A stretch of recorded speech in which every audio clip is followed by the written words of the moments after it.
Lo que me llevó a trabajar así en todo el aspecto de la investigación del oído fue una experiencia que tuve de muy joven. Yo tenía 10 años y iba caminando por la calle y dos autos chocaron detrás mío. Y yo estaba muy distraído leyendo una revistita del Pato Donald y no estaba prestando atención estaba caminando por la vereda, no estaba ni por la calle ni nada. Y bueno, estos autos chocaron atrás mío y yo me asusté mucho y me di vuelta. Pero me llamó mucho la atención de que fue prácticamente instantáneo que yo me di cuenta de que había peligro detrás mío. Y yo cuando tenía 10 años era un pibe muy curioso, muy vivaracho, hinchaba las pelotas, preguntaba muchas cosas que no se me respondían bien, me quedaban en la cabeza y trataba de encontrarle mis propias respuestas. Y cuando llegué a casa le pregunté a mi viejo, ¿cómo es que uno se da cuenta de dónde viene el sonido? O sea, ¿cómo es que localiza uno? Y mi viejo me dijo que bueno, que la teoría de localización hablaba de que teníamos dos oídos y que hay retardos entre lo que llega a un oído y lo que llega al otro oído y que también hay una diferencia de intensidad porque está la cabeza, está haciendo sombra acústica. Entonces yo le digo, no, mira viejo, que los autos estaban exactamente atrás, o que desde que el sonido llegó a los dos oídos en el mismo tiempo y con la misma intensidad.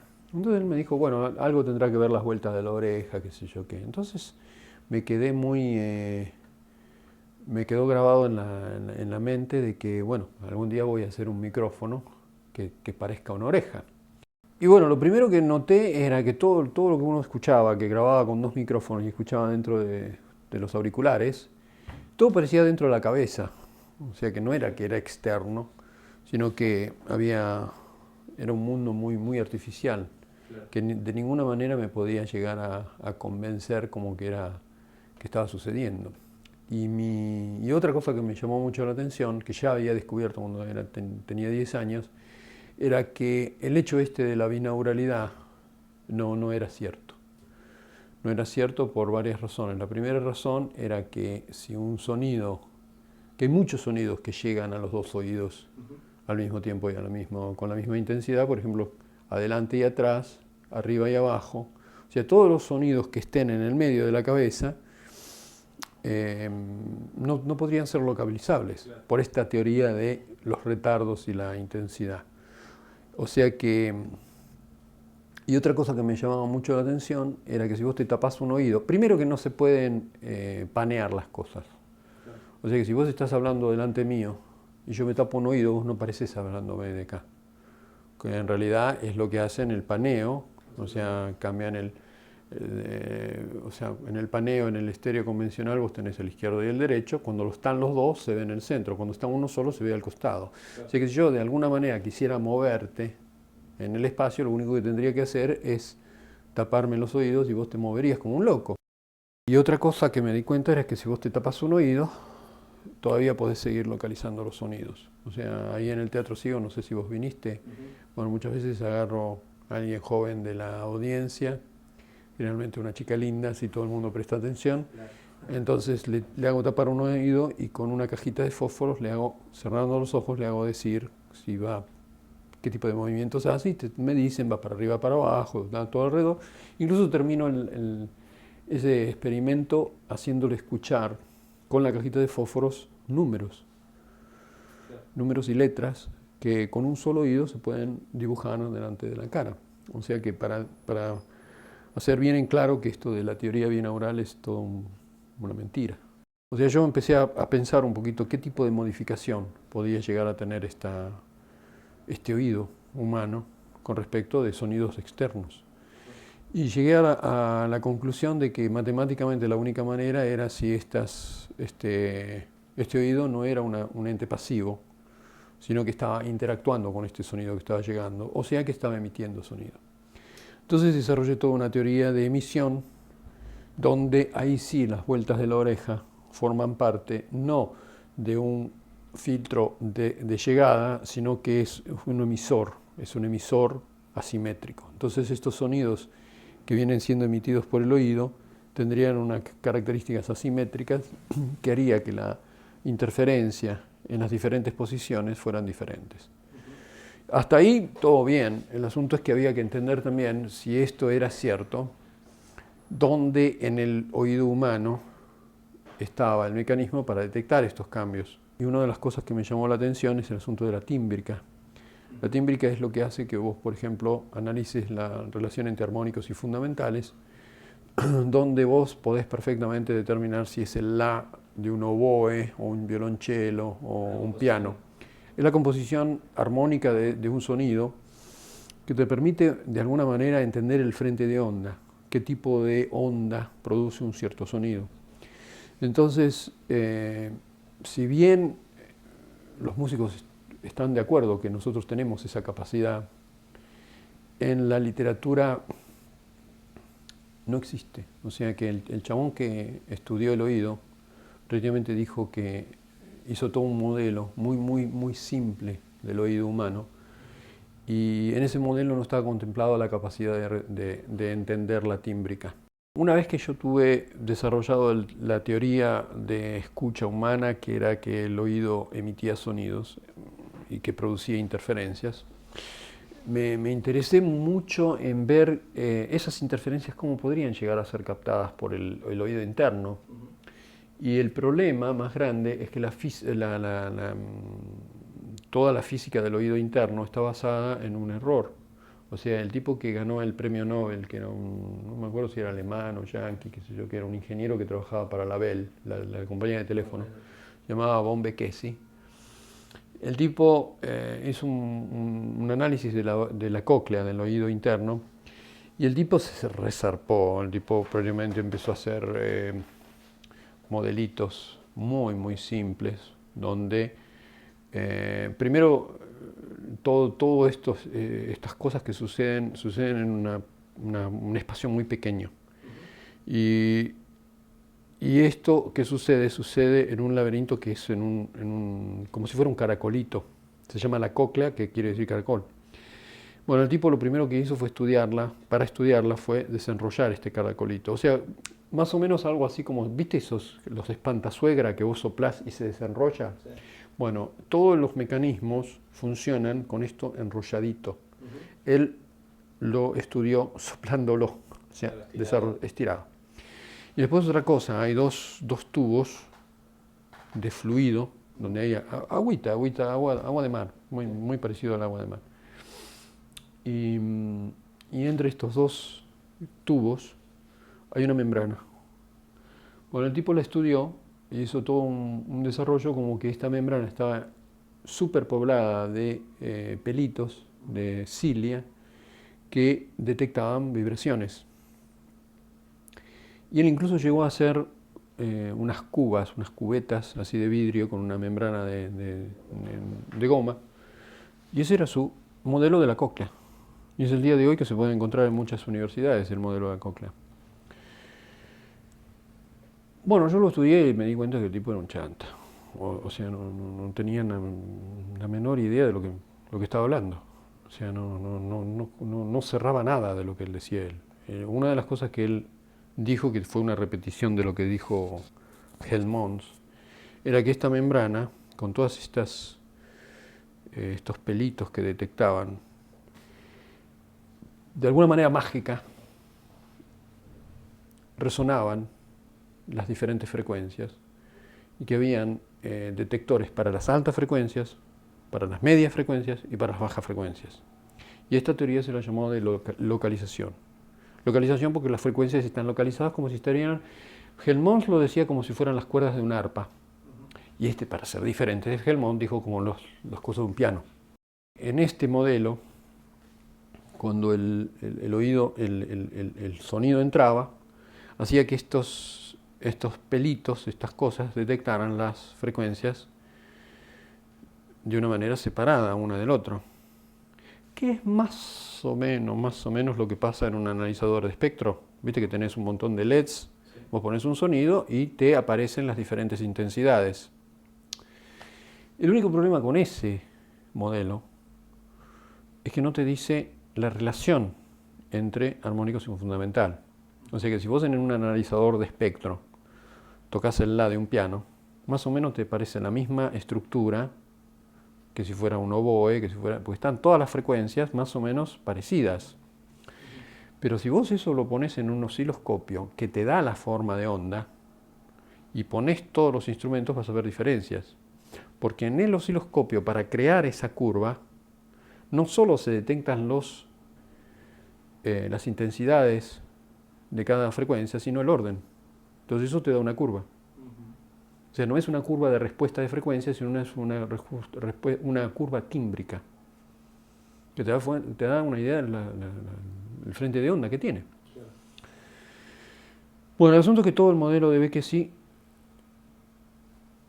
fue estudiado, incluso antes de que cuando lo publicó, fue atacado.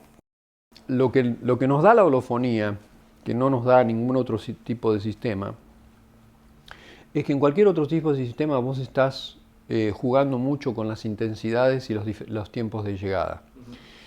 Se habla de la teoría binaural, que tenemos dos oídos, que esto que el otro, y que son muy importantes para la localización. Los milisegundos de llegada al cerebro, etcétera, etcétera. Por lo tanto, si vos haces una grabación binaural donde esto está perfectamente registrado, para escucharlo o lo tenés que escuchar con auriculares o te tenés que sentar en el medio de los parlantes y no te podés mover para ninguno de los costados. O sea que dos personas no pueden escuchar. Bueno, por eso nunca se hizo comercial, ni siquiera las grabaciones binaurales. No hay muchas grabaciones binaurales por el hecho de que no sé.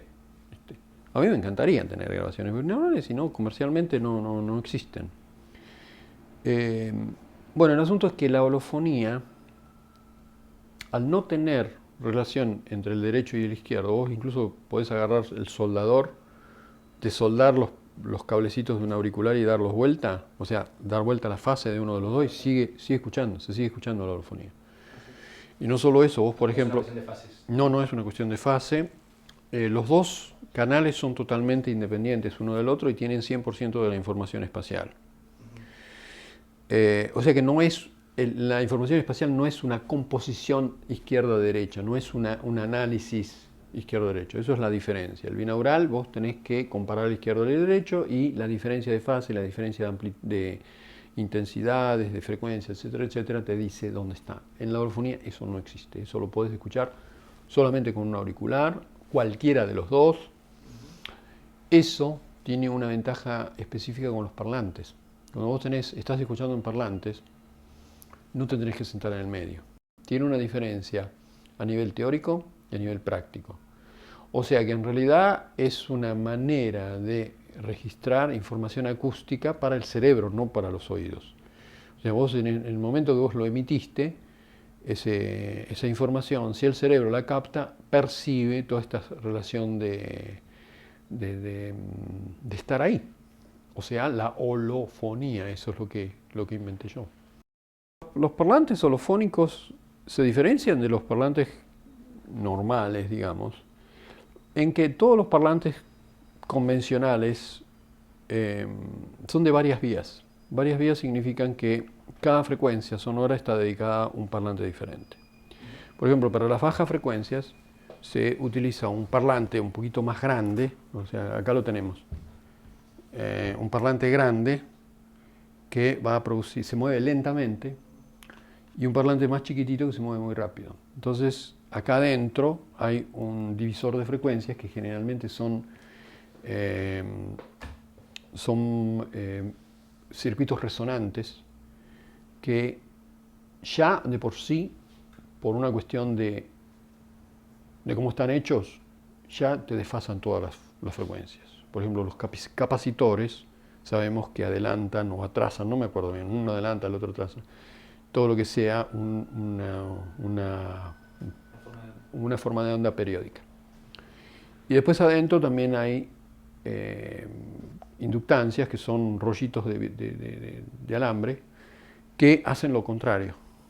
O sea que uno adelanta y el otro retrasa. Entonces, ¿qué pasa? Cuando vos tenés circuitos resonantes que te dividen las frecuencias, que ya te barajan las cartas, viste que vos, por ejemplo, lo ves a un mago, el tipo te dice, sacá una carta, qué sé yo qué, sacás la carta y el tipo te dice, ponela acá, qué sé yo qué.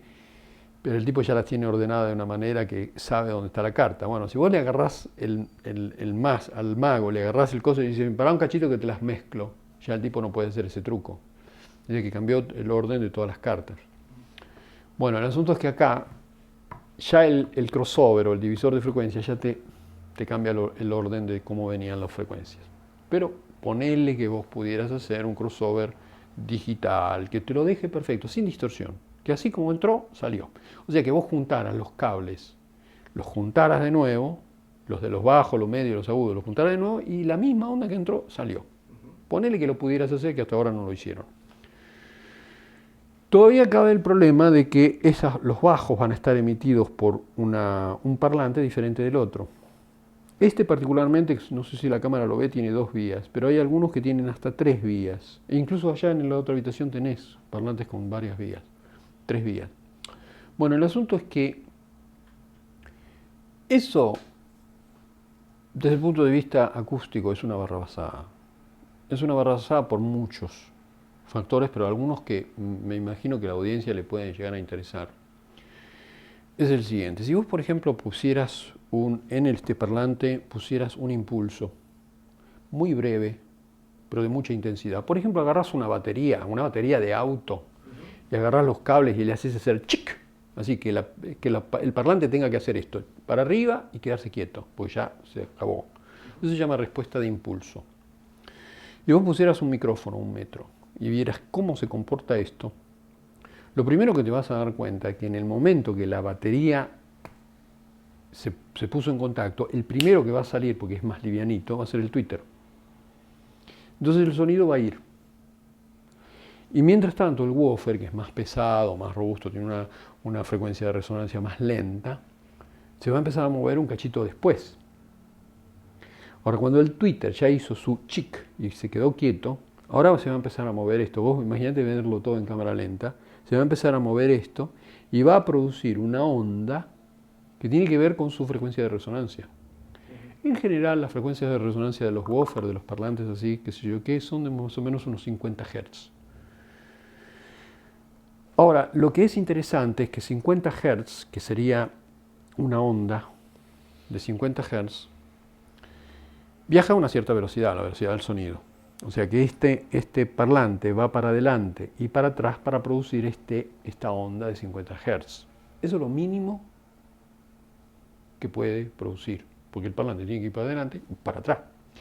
No te olvides que por una cuestión de inercia no se va a quedar para adelante y va a volver hacia un lugar, sino que va a ir un poquito para atrás y después va a volver. Pero siempre dentro de 50 Hz, porque es su frecuencia de resonancia. Bueno, si vos lo haces matemáticamente, ¿cuánto demora? Por ejemplo, dividís 320 metros por segundo, que es la velocidad del sonido, dividido 50, te da 6 puntos, o sea que son 6 metros. El asunto es que la velocidad del sonido para recorrer todo eso tarda 20 milisegundos. O sea, algo que tenía que ser chic y quedarse quieto, ahora se transforma en una onda que al mínimo es un periodo de estas bajas frecuencias, que son 20 milisegundos. O sea, que vos, cada vez que vos escuchás un tambor o algo así que se tiene que escuchar tum, se va a escuchar buh. O sea, es una onda que muere, que tarda 20 milisegundos en morir. Entonces, ¿qué es lo que pasa? Vos tenés un problema de enmascaramiento de estos sonidos que los inventa el parlante, con todos aquellos que serían, por ejemplo, los timbales, los platillos, las cosas que vienen después del boom. Por ejemplo, vos cuando escuchás Pink Floyd, Nick Mason no hace boom, hace boom, tss.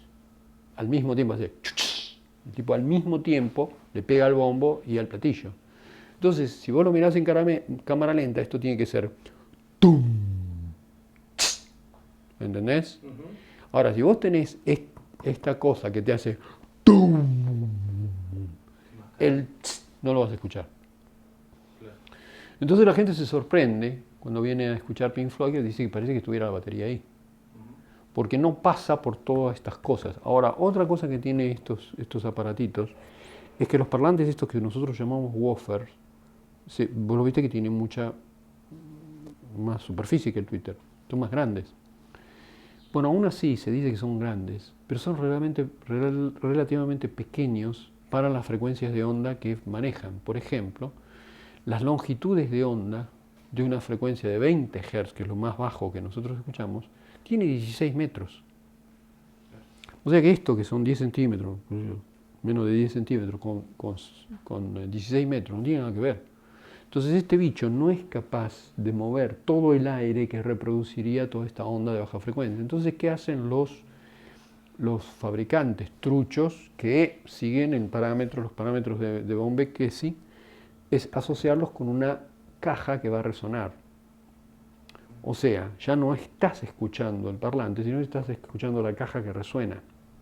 Entonces ya no es el parlante que tarda en callarse la boca porque tiene que hacer un periodo, sino que es esta campana que vos le golpeás y sigue sonando por un tiempo. Entonces puede llegar a ser que estas respuestas de impulso, que tendrían que ser 0, podrían llegar a ser mucho más largas, 20 milisegundos, 30 milisegundos, 60 milisegundos, que son finalmente esos parlantes que nosotros escuchamos, que los chicos que pasan en la calle con la música en el auto, todo lo que da, viste que se escucha. Bueno, eso son todas resonancias de las cajas. O sea que está todo aceptado, los acústicos aceptan esto, porque ellos dicen, total, no se da cuenta nadie, el oído no es capaz de discriminar todo eso. Basta que vos, por algún método artificial, pudieras reproducir los bajos al mismo nivel que se reproducen los altos, vos estás bien. Claro. Yo digo, no es lo mismo, porque vos tenés unos bajos, un violonchelo, unas notas bajas del bajo de Roger Waters, las notas bajas del bombo, que tienen que tener una cierta duración, y cuando se callaron las bocas, el parlante tiene que dejar de vibrar. O sea que de alguna manera tiene que ser una campana que vos le pegás y lo único que escuchás es el palito haciendo tic, no el... O sea, es una campana sorda, una campana que no existe, una campana que no suena. Bueno, y hay otro problema, que yo no sé si los acústicos no lo conocen, porque son bestias, porque nunca lo pensaron, qué sé yo qué, que es la interacción entre todos estos parlantes. ¿Vos alguna vez afinaste una guitarra? Bueno, ¿cómo se afina la guitarra? Se hace sonar dos cuerdas, se pone la primera cuerda la afinás con un diapasón o algo así, entonces la tomas como referencia. Entonces vos pones el dedo en el quinto traste de la primera cuerda y tocas 2 cuerdas consecutivas. Ahora, cuando vos estás afinando, afinar quiere decir que suenen igual, cuando te estás acercando a esa nota, pero te queda un poquitito, capaz que te quedan unos hertz, 4 hertz, 8 hertz. Los batidos, digamos. Exactamente, se escuchan unos batidos, se escucha un ululeo que te hace que esto se sienta tum tum wom, wom, wom, wom, wom, wom, wom. Bueno, ¿y qué es eso? ¿De dónde sale? Bueno, es una ley física que si vos tenés dos ondas funcionando en el mismo espacio, van a generar otras 2 ondas, que son una de resta y otra de suma. O sea, es un subtono y un sobretono. O sea que hay un acople, una especie de disonancia cuando 2 frecuencias no son iguales. Bueno, en 2 cuerdas vos tenés 2, una de suma y otra de resta, pero en estos parlantes, de esos de 3 cosas, ya vas a tener 6, porque va a ser entre este y este, o sea, van a ser 6 combinaciones. ¿Pero de cuántas frecuencias? Bueno, infinitas, porque esta tiene infinitas frecuencias que puedan hacer, o sea, para que te des una idea, ¿cuántos números existen entre el 2 y el 3? Infinitos. Bueno, ¿y entre el 2,5 y el 3? Infinitos. ¿Y entre el 2,9 y el 3? Y entre el 2,99999 y el 3 también infinitos. O sea que hay una 6 veces infinitas combinaciones de sonidos, batidos y ululeos y todo eso, que está generando el altoparlante por el hecho de tener membranas que vibran a diferentes frecuencias. Bueno, el parlante holofónico todo esto lo elimina porque tiene una sola vía. Bueno, el asunto es que el altoparlante holofónico, por tener una vía, elimina todas las distorsiones que pueden llegar hasta más de 25% en los parlantes convencionales. Ahora, cuando vos a un parlante le sacás 25% de distorsión, Hay otros efectos que son, por ejemplo, el hecho de que tenés una mejor estereofonía. Porque vos fíjate que estas distorsiones, siendo propias del parlante, no importa el material que vos estás pasando, es un sonido en mono. O sea, es un sonido, es como el sonido de un motor que está haciendo ruido arriba de la música, pero es un sonido en mono, porque los dos parlantes tienen la misma, salvo que utilices dos parlantes diferentes, que generalmente se desaconseja, van a tener exactamente las mismas porquerías, los mismos sonidos inventados en mono.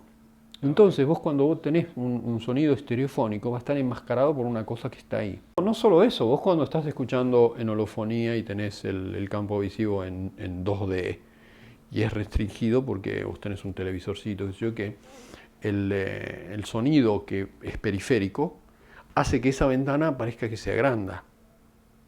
Yo ahora estoy trabajando en la parte visual de la holofonía, que es la parte tridimensional, descubrí cómo funciona el ojo humano y puedo hacer fotografía tridimensional indistinguible de la realidad, y también estoy trabajando en un par de visores con pantallitas de cine que tengan visión periférica, que eso todavía no se logró.